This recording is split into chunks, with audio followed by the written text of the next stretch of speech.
ಕಡಲ ಮೇಲೆ ಸಾವಿರಾರು ಮೈಲಿ ಸಾಗಿಯೂ ನೀರಿನಾಳ ತಿಳಿಯಿತೇನೋ ಹಾಯಿ ದೋಣಿಗೆ. ಇದನ್ನು ನಾನು ನಿಮಗೆ ಯಾಕೆ ಇವತ್ತು ಕೇಳ್ತಾ ಇದ್ದೀನಿ ಅಂದರೆ, ಅಟ್ ಜಸ್ಟ್ 71 ಇಷ್ಟು ಲೈಫನ್ನು ನೋಡಿದ್ಮೇಲೆ ನೀವು ಲೈಫನ್ನು ಹೇಗೆ ನೋಡ್ತಾ ಇದ್ದೀರಾ ಅನ್ನೋದು.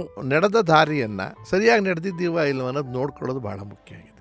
ಮಕ್ಕಳಿಗೆ ವಿದ್ಯಾಭ್ಯಾಸದಿಂದಲೇ ಬದುಕೋಕ್ಕಾಗೋದಿಲ್ಲ, ಅದು ಬಿಟ್ಟರೂ ಬದುಕ್ಬೋದು ಅನ್ನೋದಕ್ಕೆ ಗಾರೆ ಕೆಲಸ ಮಠದಲ್ಲಿ ಏನೋ ಮಾಡ್ತಿರ್ತೀರಿ, ಅಲ್ಲೋ ಕೆಲಸ ಮಾಡಿಸಿ ಮಕ್ಕಳ ಕೈಲಿ ಹೊಲ ಕುಯ್ಯೋದು ಹೆಂಗೆ ಅಂತ ಗೊತ್ತಾಗಲಿ. ಶ್ರಮಜೀವದಲ್ಲೂ ಕೂಡ ಬದುಕ್ಬೋದು.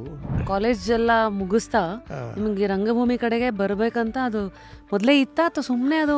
ಯಾವುದು ನಾನು ಗುರಿ ಇಟ್ಕೊಂಡು ಹೋಗಿದ್ದಲ್ಲ, ಒಂದು ಸಣ್ಣ ಕೆಲಸ ಸಿಕ್ಕಿದ್ರೆ ಸಾಕು ಅನ್ನೋ ಗುರಿನೇ ನನಗಿದ್ದಿತ್ತು. ಕಚ್ಚೋನ ಈ ಪೊಗಳಲ್ಲ ಅಂತಾರೆ, ಕೆಟ್ಟ ಮೇಲೆ ಬುದ್ಧಿ ಬಂತು ಅಟ್ಟ ಮೇಲೆ ಒಲೆ ಉರಿತು ಅಂತ. ಜಯಸಿಂಹ ಪತ್ರಿಕೆಯವರು ಮಾಧ್ಯಮದವರು ಬರೆಯುವಾಗ ಹೆಂಗೆ ಬರೀತಾರೆ, ಮುಖ್ಯಮಂತ್ರಿ ಪಾತ್ರದಲ್ಲಿ ಪತ್ರ ಮಾಡಿದ ಮುಖ್ಯಮಂತ್ರಿ ಚಂದ್ರು, ಚುನಾವಣೆಯಲ್ಲಿ ಎಲೆಕ್ಷನ್ನು ಹಂಗೆ ನಿಲ್ಲಬೇಕಾದ ಪರಿಸ್ಥಿತಿ ಬಂತು, ವೋಟರ್ ಲಿಸ್ಟ್ನಲ್ಲಿ ನನ್ನ ಮುಖ್ಯಮಂತ್ರಿ ಚಂದ್ರು ಹಾಕ್ಬಿಟ್ಟಿದ್ರು ಸರ್ಕಾರದವರು, ಹಂಗಾಗಿ ಆ ಹೆಸರು ಕಾಯಂ.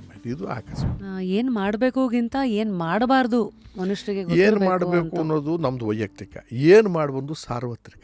ನಾನು ಹೀರೋ ಹೊಡಿಬೇಕು ರಿವಲ್ವಾರಿಂದ, ಅದೇನೋ ಹೊಡಿಬೇಕು ಹಿಂಗೆ ಆಡಲಿಲ್ಲ, ಕಣ್ಣು ಹತ್ರಕ್ಕೆ ಹಿಂಗೆ ಇಟ್ಕೊಂಡು ಆ ತಮಾಷೆ ಮಾಡೋದಕ್ಕೆ ಕ್ಯಾರೆಕ್ಟರ್ ಅಲ್ಲ ನನ್ನ ಒಂಥರ ಹಿಡಿದ್ಬಿಟ್ಟು ಬಡಾರ್ ಅಂತ ಹೊಡೆದೆ, ಫೈರ್ ಆಗಿದ್ದು ಬ್ಯಾಕ್ ಫೈರ್ ಆಗಿ ಕಣ್ಣೊಳಗೆ ಕೊಂಡೋಯ್ತು ಉಂಡಿ.